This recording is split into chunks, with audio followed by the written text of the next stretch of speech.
സീമയും സിയാനും പറഞ്ഞ രണ്ട് ഭാഗങ്ങൾ അറിയാമല്ലോ ഭൂമിക്കകത്തുള്ള. അപ്പോൾ ഭൂമിക്കുള്ളിലുള്ള സീമ സിയാൻ സിലിക്കേറ്റ് ഒക്കെയുള്ള ആ ലോഹങ്ങളാണ് അല്ലെങ്കിൽ അതിൻ്റെ അംശങ്ങളാണ് ലാവയിലൂടെ കൂടുതലായിട്ട് വെളിയിലേക്ക് വരുന്നത്.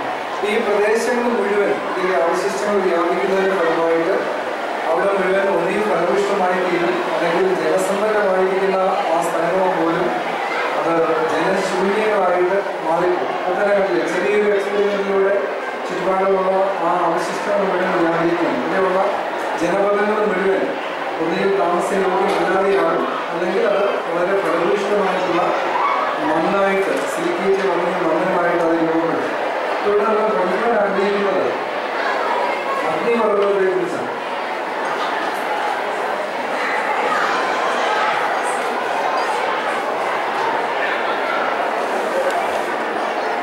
പ്രധാനമായിട്ട് ലോകത്തിൽ നമ്മൾ കാണുന്ന അഗ്നിപർവ്വതങ്ങളെ 3 തരത്തിലുള്ള അഗ്നിപർവ്വതങ്ങളായിട്ട് തരംതിരിക്കുന്നു. നമുക്കെല്ലാവർക്കും അറിയാവുന്നത് തന്നെയാണ്. ഒന്നാമത് വളരെ സജീവമായിട്ട് എപ്പോഴും ഇതുപോലെ തീയും പുകയും ഇങ്ങനെ അല്ലെങ്കിൽ പാറകഷ്ണങ്ങളും ഒക്കെ വെളിയിലേക്ക് വഹിച്ചുകൊണ്ടിരിക്കുന്ന പുറത്തു വയ്ക്കൊണ്ടിരിക്കുന്ന ഒരു അഗ്നിപർവ്വതമുണ്ട്. ഒരു കാറ്റഗറിയിലുള്ള അഗ്നിപർവ്വതങ്ങളുണ്ട്. അതിനെയാണ് നമ്മൾ സജീവമായ അഗ്നിപർവ്വതം എന്നത്.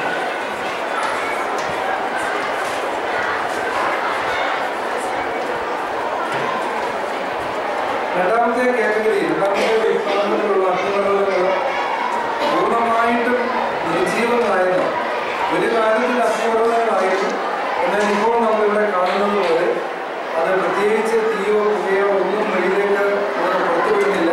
ഒരു കാലത്ത് അഗ്നിപർവ്വതമായതുകൊണ്ട് തന്നെ ഇതിന് ചുറ്റുപാടും ആളുകൾ ആ പ്രദേശത്തിന് വളരെ മാറി മാത്രമേ താമസിക്കത്തുള്ളൂ. അങ്ങനെ ജനശൂന്യങ്ങളായിട്ടുള്ള പ്രദേശങ്ങൾ ഉൾക്കൊള്ളുന്ന ഒരു പ്രദേശത്തിനാണ് നിർജീവങ്ങളായിട്ടുള്ള അഗ്നിപർവ്വതങ്ങൾ എന്ന് പറയുന്നത്.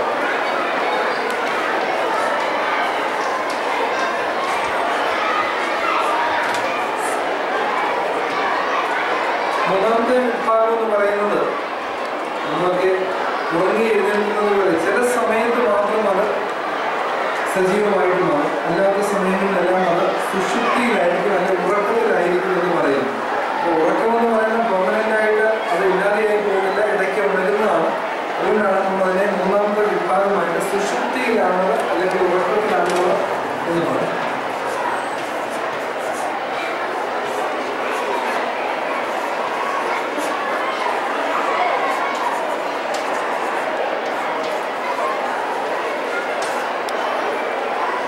ഇവിടെ ഓർക്കേണ്ടത് പ്രധാനമായിട്ട് ഈ അഗ്നിപർവ്വതങ്ങളിൽ നമ്മൾ പഠിക്കാനുള്ളത് 3 പ്രധാനപ്പെട്ട വാക്കുകൾ. ഒന്ന്, ഈ ഭൂമിക്കുള്ളിലുള്ള തിളച്ചു മറിയുന്ന ദ്രാവകം, അതിന് നമ്മൾ പറയുന്ന പേര് മാഗ്മ എന്നാണ്. ഈ മാഗ്മ എന്ന് പറയുന്നത് ഭൂമിക്കുള്ളിലുള്ള ഭൂഗർഭത്തിനകത്ത് തന്നെയുള്ള സിയാൻ എന്നും സീമ എന്നും പറയുന്ന 2 ഭാഗങ്ങളിൽ നിന്നാണ് ഇത് കൂടുതലായിട്ടും വരുന്നത്. സിയാൻ, അലൂമിനിയം ഒക്കെ ഭൂമിക്കടിയിലെ ഖനികളായിട്ട് നമ്മൾ പറയും. സിമ, സിയിൽ നിന്നും സീമയിൽ നിന്നുമുള്ള കാര്യങ്ങളാണ് കൂടുതലും ഈ മാഗ്മയിലൂടെ പുറത്തേക്ക് വരുവാനായിട്ട് നമ്മൾ കാണുന്നത്. രണ്ടാമത്തെ വാക്ക് നമുക്കിത് പഠിക്കാനുള്ളത് വെന്റ്, ദുർബലമായിട്ടുള്ള വിടവുകൾ.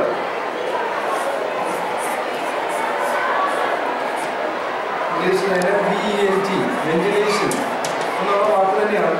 ഏറ്റവും ദുർബലങ്ങളായിട്ടുള്ള ഭൂമിയുടെ അടരുകൾക്കിടയിലുള്ള വിടവുകളെയാണ് വെന്റ് എന്ന് സൂചിപ്പിക്കുന്നത്. പ്രധാനമായിട്ടും അഗ്നിപർവ്വതങ്ങളെ നമ്മൾ 3ആയിട്ട് തരംതിരിക്കുന്ന ഒന്ന് സജീവങ്ങളായവ, രണ്ടാമത്തത് പൂർണ്ണമായിട്ടും അത് കത്തിത്തീർന്നതാണ് നിർജീവങ്ങളായവ, മൂന്നാമത്തെ വിഭാഗം ചില സമയത്ത് മാത്രം പ്രവർത്തനക്ഷമമാകുന്നു, പിന്നീട് അത് ഉറക്കത്തിലേക്ക് പോകുന്നു. അതുകൊണ്ട് സുഷുപ്തിയിൽ ഉള്ള അഗ്നിപർവ്വതങ്ങൾ എന്ന് പറയുന്നത്. ഒന്നാമത് നമ്മൾ പറയുന്നത് മാഗ്മ, ഭൂമിക്കുള്ളിലുള്ള തിളച്ചു മറിയുന്ന ദ്രാവകം വെളിയിലേക്ക്